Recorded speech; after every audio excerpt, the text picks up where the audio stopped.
जय हिंद साथियों, आप सभी का बहुत बहुत स्वागत है ज्ञान गुरुजी क्लासेस में। आज के इस वीडियो में मैं प्रैक्टिस सेट 2 लेकर आया हूं, जिसमें हिंदी साहित्य से संबंधित 20 प्रश्न है जो कि बहुत ही इम्पोर्टेंट है और ये सारे प्रश्न किसी ना किसी एग्जाम में पूछा गया है। तो इसलिए आप लोग वीडियो को स्किप न करते हुए वीडियो को अंत तक जरूर देखिएगा। अगर आप चैनल पर नए हैं तो चैनल को सब्सक्राइब कर बेल आइकन को प्रेस कर दीजिएगा ताकि हमारे नए नए वीडियो का नोटिफिकेशन आपके पास सबसे पहले पहुंचे।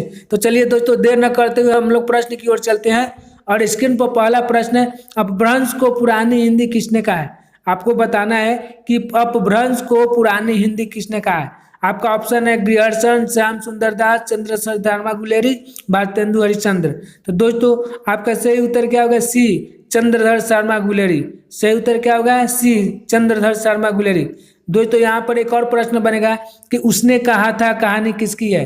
उसने कहा था कहानी किसकी है, तो उसने कहा था कहानी चंद्रधर शर्मा गुलेरी की है और यह बहुत ही चर्चित कहानी है और कहा जाता है कि यह इनकी अमर कहानी है। बढ़ते हैं अगले प्रश्न की ओर और अगला प्रश्न है, रीति मुक्त कवि नहीं है। आपको बताना है कि इनमें से कौन रीति मुक्त कवि नहीं है। तो आपका सही उत्तर क्या होगा दोस्तों? इसका सही उत्तर होगा सी, जसवंत सिंह। जसवंत सिंह रीति मुक्त कवि नहीं है। दोस्तों यहाँ पर एक और प्रश्न बनेगा कि अलंकार निरूपण आचार्य कौन है। इनमें से अलंकार निरूपण आचार्य कौन है। तो आपका सही उत्तर क्या होगा? सी, जसवंत सिंह। जसवंत सिंह अलंकार निरूपण कवि है।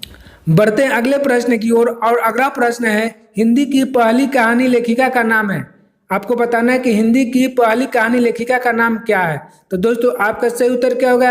ए, बंग महिला। बंग महिला हिंदी की पहली कहानी लेखिका है। बढ़ते हैं अगले प्रश्न की ओर और अगला प्रश्न है, शब्दानुशासन के लेखक है। आपको बताना है कि इनमें से कौन शब्दानुशासन के लेखक है। तो आपका सही उत्तर क्या होगा? बी, हेमचंद्र। हेमचंद्र शब्दानुशासन के लेखक है और इन्हें व्याकरणाचार्य भी कहा जाता है। हेमचंद्र को व्याकरणाचार्य भी कहा जाता है और ये शब्दानुशासन के लेखक है। बढ़ते हैं अगले प्रश्न की ओर और अगला प्रश्न है, खालिक बारी किसकी रचना है। आपको बताना है कि खालिक बारी किसकी रचना है। तो आपका सही उत्तर क्या होगा दोस्तों? सही उत्तर सी, अमीर खुसरो। अमीर खुसरो खालिक बारी के रचनाकार है। दोस्तों यहाँ पर एक और प्रश्न बनेगा कि खड़ी बोली का प्रथम कवि कौन है। खड़ी बोली का प्रथम कवि कौन है। तो दोस्तों यहाँ पर खड़ी बोली का प्रथम कवि अमीर खुसरो को माना गया। तो अमीर खुसरो खड़ी बोली का प्रथम कवि है, याद रखेंगे। अमीर खुसरो खड़ी बोली का प्रथम कवि है। बढ़ते हैं अगले प्रश्न की ओर और अगला प्रश्न है, सूफी काव्य का उद्देश्य क्या है। आपको बताना है कि सूफी काव्य का उद्देश्य क्या है। तो आपका सही उत्तर क्या होगा? ए, प्रेम निरूपण। सूफी काव्य का उद्देश्य क्या है? प्रेम निरूपण। बढ़ते हैं अगले प्रश्न की ओर और अगला प्रश्न है, जूही की कली कविता के कवि हैं। जूही की कली कविता के कवि है। तो आपका सही उत्तर क्या होगा दोस्तों? बी, निराला। सही उत्तर क्या होगा? बी, निराला। और ये निराला की पहली कविता है और ये मुक्त छंद की कविता है, याद रखेंगे। कैसी कविता है? मुक्त छंद की कविता है और निराला की यह पहली कविता है। बढ़ते हैं अगले प्रश्न की ओर और अगला प्रश्न है, हालावाद के प्रवर्तक का नाम है। आपको बताना है कि इनमें से कौन हालावाद के प्रवर्तक है। तो आपका सही उत्तर क्या होगा? डी, हरिवंश राय बच्चन।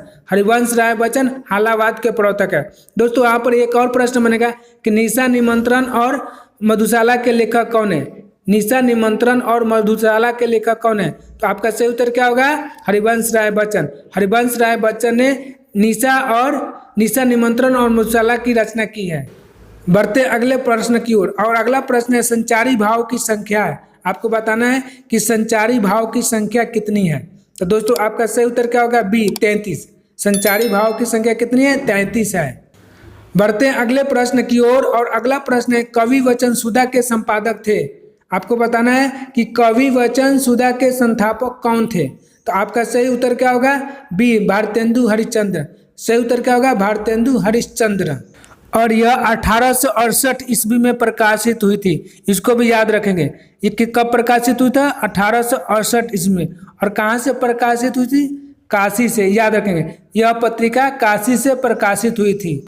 बढ़ते हैं अगले प्रश्न की ओर और अगला प्रश्न है, खड़ी बोली के सर्वप्रथम लोकप्रिय कवि माने जाते हैं। खड़ी बोली के सर्वप्रथम लोकप्रिय कवि माने जाते हैं। तो आपका सही उत्तर क्या होगा? सही उत्तर डी, अयोध्या सिंह उपाध्याय हरिऔध। अयोध्या सिंह उपाध्याय हरिऔध को खड़ी बोली के सर्वप्रथम लोकप्रिय कवि माना जाता है और इनकी एक प्रसिद्ध रचना है जिसका नाम है प्रिय प्रवास। ये ज़्यादातर पूछा जाता है कि प्रिय प्रवास किसकी रचना है, तो प्रिय प्रवास अयोध्या सिंह उपाध्याय हरिऔध की रचना है। कौन? प्रिय प्रवास, याद रखेंगे। बढ़ते हैं अगले प्रश्न की ओर और अगला प्रश्न है फणीश्वर नाथ रेणु किसके लेखक है। आपको बताना है कि इनमें से फणीश्वर नाथ रेणु किसके लेखक है, तो आपका सही उत्तर होगा सी, मैला आंचल। सही उत्तर क्या होगा? मैला आंचल। फणीश्वर नाथ रेणु मैला आंचल के रचनाकार है या लेखक है। दोस्तों यहाँ पर एक और प्रश्न बनेगा कि प्रति परिखाता किसकी रचना है। प्रति परिखाता किसकी रचना है, तो ये फणीश्वर नाथ रेणु की रचना है और ये दोनों क्या है? दोनों उपन्यास है, याद रखेंगे। मैला आंचल और प्रति परिखाता उपन्यास है, ये दोनों उपन्यास हैं। बढ़ते हैं अगले प्रश्न की ओर और अगला प्रश्न है गोदान किसकी कृति है। आपको बताना है कि गोदान किसकी कृति है, तो आपका सही उत्तर क्या होगा? बी, प्रेमचंद। सही उत्तर क्या होगा? बी, प्रेमचंद। दोस्तों यहाँ पर एक और प्रश्न बनेगा कि कथा सम्राट किसे कहा जाता है।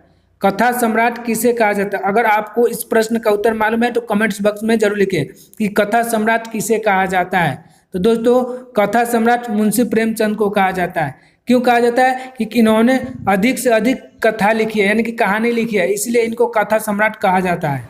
बढ़ते हैं अगले प्रश्न की ओर और अगला प्रश्न है कस्तूरी कुंडल बसे आत्मकथा है।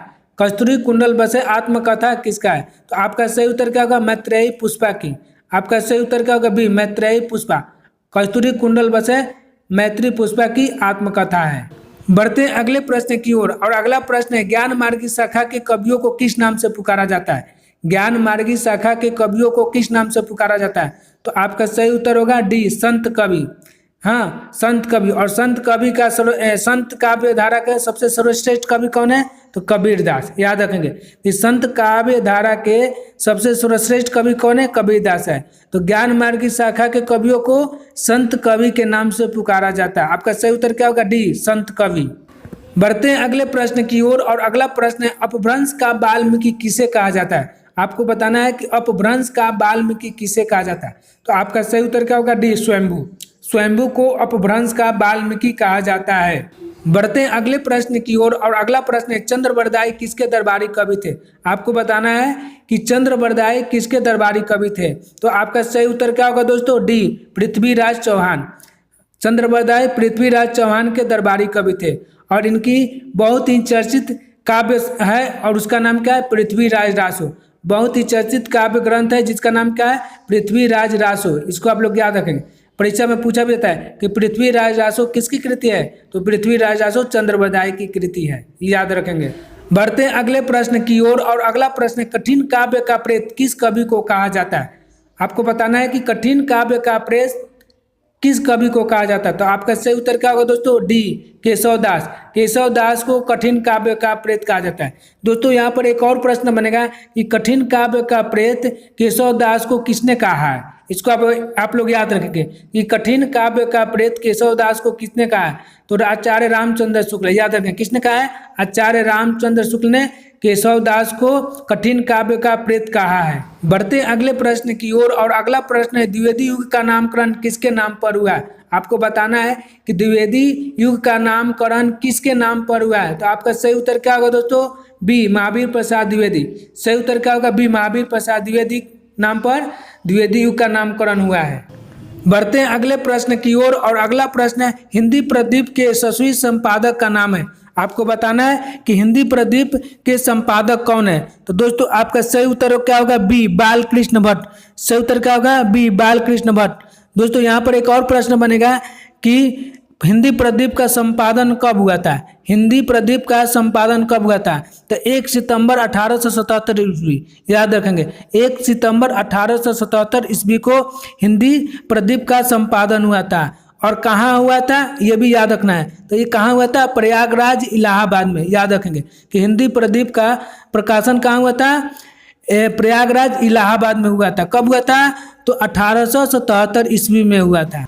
दोस्तों वीडियो आपको कैसी लगी कमेंट्स बॉक्स में जरूर लिखिएगा। अगर वीडियो अच्छी लगी तो वीडियो को लाइक कर अपने दोस्तों को अधिक से अधिक शेयर कीजिए तथा चैनल को सब्सक्राइब कर बेल आइकन को अवश्य प्रेस कर लीजिए ताकि हमारे नए नए वीडियो का नोटिफिकेशन आप तक सबसे पहले पहुंचे। तब तक के लिए जय हिंद, जय भारत।